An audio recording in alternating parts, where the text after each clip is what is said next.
Bismillahirrahmanirrahim. Assalamualaikum warahmatullahi wabarakatuh. Alhamdulillahilladzi an'amana bi ni'matil iman wal islam. Wa nusalli wa nusallim ala khairil anam Sayyidina Muhammadin wa ala alihi wa sahbihi ajmain, amma ba'd. Puji beserta syukur marilah kita panjatkan kepada Allah Subhanahu wa Ta'ala yang telah memberikan beribu-ribu nikmat. Tidak lupa salawat dan salam tercurahkan kepada Nabi Muhammad sallallahu alaihi wasallam, keluarganya beserta sahabat. Semoga kita semua mendapatkan syafaatnya dan mendapat petunjuk hingga hari kiamat nanti. Marilah kita senantiasa bersolawat serta mengucapkan salam kepada junjungan kita Nabi Muhammad sallallahu alaihi wasallam. Allahumma sholli ala Sayyidina Muhammad wa ala ali Sayyidina Muhammad. Doa dan harapan saya, semoga saudaraku semuanya selalu diberikan kesehatan, dilapangkan rezekinya, dan diampuni dosa-dosanya. Juga dipanjangkan umurnya. Amin, amin, robbal alamin. Salat merupakan satu dari 5 rukun Islam yang wajib kita dirikan 5 kali dalam sehari. Salat juga merupakan tiang agama dan menjadi amal yang pertama kali dihisab di hari kiamat kelak. Rasulullah Shallallahu Alaihi Wasallam bersabda, sesungguhnya pertama kali yang akan dilihat atau dihisab dari amal seorang hamba pada hari kiamat adalah ibadah sholatnya.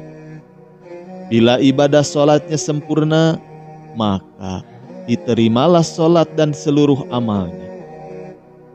Apabila ditemukan sholatnya kurang atau tidak baik, maka ditolaklah sholatnya dan seluruh amalnya.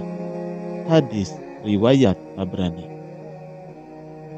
Allah Subhanahu wa Ta'ala berfirman, sesungguhnya sholat itu mencegah dari perbuatan keji dan juga mungkar.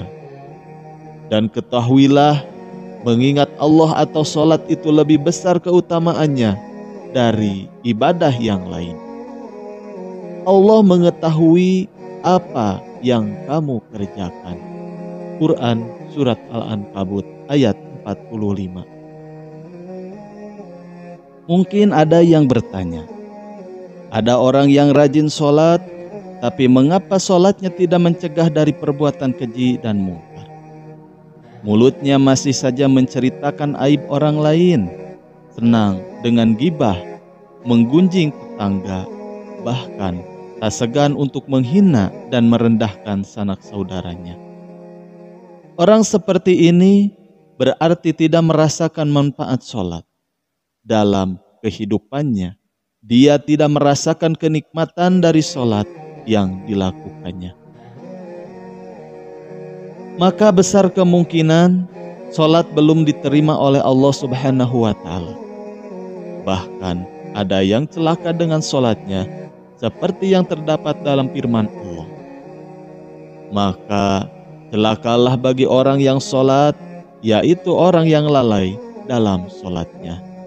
Quran Surat Al-Ma'un ayat 4 dan 5. Ibadah sholat merupakan urusan antara hamba dan penciptanya. Diterimanya atau tidaknya sholat seseorang, hanya Allah yang mengetahui.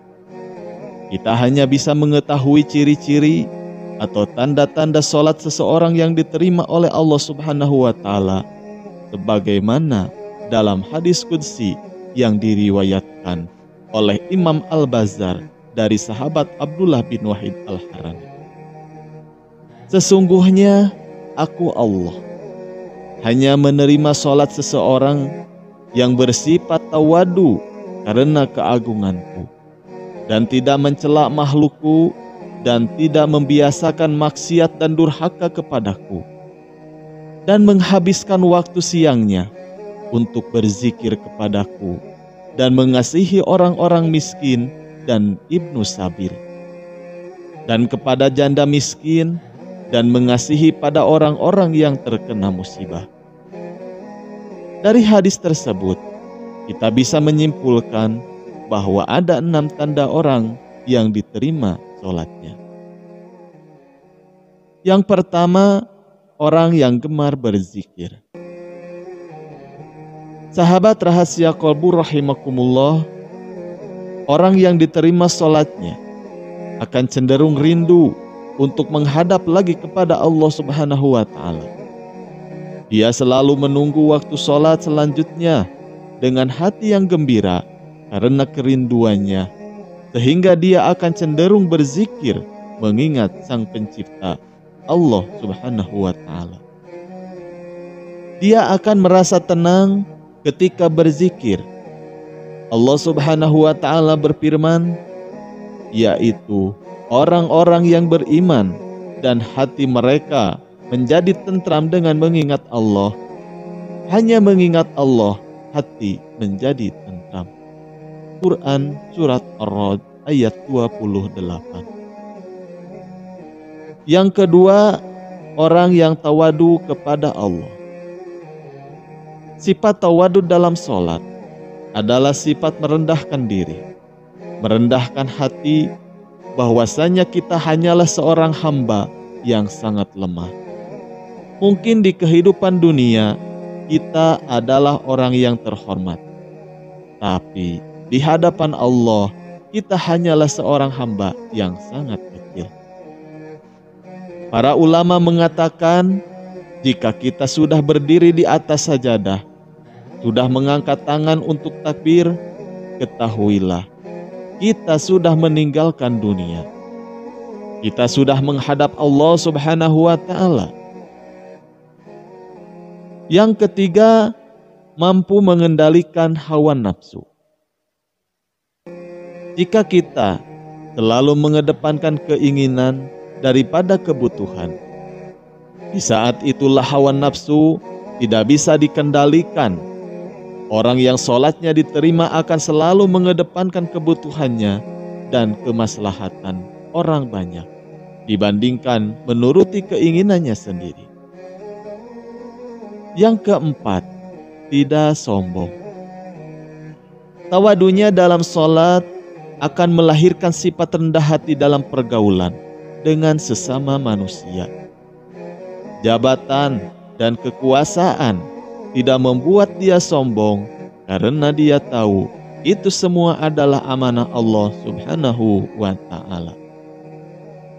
Kekayaan tidak untuk memperbudak orang lain, karena dia yakin hartanya hanyalah titipan Allah Subhanahu wa Ta'ala. Pengetahuan tidak membuat dia tinggi, karena dia tahu pengetahuannya tidak seberapa dibandingkan ilmu Allah yang maha luas. Orang yang diterima sholatnya akan merasa dirinya tidak lebih tinggi dari orang lain. Rasulullah Shallallahu Alaihi Wasallam bersabda, tidak akan masuk surga orang yang dalam hatinya ada perasaan sombong, walaupun hanya sebesar debu. Hadis riwayat Muslim. Yang kelima, tidak mengulang maksiat. Sahabat rahasia kolbu rahimakumullah, dalam hidup kita pasti pernah melakukan dosa atau maksiat. Entah itu kita sadari ataupun tidak, entah itu besar ataupun kecil. Mungkin kita pernah berbohong, mungkin kita pernah menggunjing tetangga atau menyakitinya, atau mungkin kita pernah memanfaatkan jabatan untuk memperkaya diri. Barang siapa yang sholatnya tidak menyebabkan dia menjauhi kekejian dan kemungkaran, maka sholatnya akan menambah dia jauh dari Allah Subhanahu wa Ta'ala. Dan orang yang diterima sholatnya tidak akan mengulangi maksiatnya dan selalu bertaubat kepada Allah Subhanahu wa Ta'ala. Yang keenam, membantu orang yang susah. Sikap dalam sholat yang selalu melihat ke bawah akan tercermin dalam kehidupan orang yang sholatnya diterima. Bukan hanya saat di atas, dia melihat ke bawah, bahkan saat di bawah pun atau susah pun dia selalu melihat ke bawah. Sehingga secara tidak langsung, dia akan memiliki sifat sosial yang sangat tinggi. Dia akan cenderung membantu orang yang lebih susah dari dirinya. Sehingga dia akan dekat dengan sesama manusia. Rasulullah Shallallahu Alaihi Wasallam bersabda, orang yang dermawan dekat dengan Allah, dekat dengan manusia, dan dekat dengan surga. Sedangkan orang yang bakhil atau pelit jauh dari Allah, jauh dari manusia, jauh dari surga. Salat yang diterima Allah tidak hanya akan berdampak pada dirinya sendiri, bahkan sekelilingnya akan terdampak dari pancaran keberkahan yang diberikan Allah Subhanahu wa Ta'ala kepadanya. Semoga kita menjadi salah satu yang diterima salatnya. Amin ya robbal alamin. Wabillahi taufiq wal hidayah. Wassalamualaikum warahmatullahi wabarakatuh.